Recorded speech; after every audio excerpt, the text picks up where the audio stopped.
கட்டாயமா அருங்கோண வடிவமோ அல்லது முக்கோண வடிவத்திலேயோ நாம பரணி தீபத்தன்று என்ன பண்ணணும், வீடுகள் முழுவதும் தீபம் ஏற்றி வைக்க வேண்டியது அவசியம்.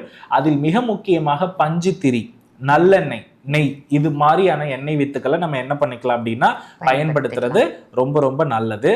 குறிப்பு, இந்த பரணி தீபத்தின் அன்று நம்ம ஏற்றக்கூடிய அன்னைக்கு நம்ம வீடுகள்ல காக்கைக்கு வந்து பாத்தீங்கன்னா கட்டாயமாக உணவளிக்கணும். காக்கைக்கு வந்து என்ன பண்ணணும், கட்டாயமாக உணவளிக்கணும். அதுபோல் இந்த தீபம் ஏற்றக்கூடிய அன்று நம்ம வீட்டுல வந்து கீரை உணவுகளை சாப்பிடக்கூடாது.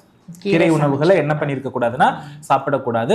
அன்று ஒரு நாள் மட்டும் நம்ம என்ன பண்ணக்கூடாதுன்னா வெங்காயம், பூண்டு இது போன்ற உணவுகளை வந்து அந்த பரணி தீபத்தன்று தவிர்த்தல் நன்று. ஏன்னா அதை எடுத்துக்கிட்டோம்னா சனியுடைய தன்மை அவ்வளவு சீக்கிரமா என்ன பண்ணாது, கொஞ்சம் குறையாது.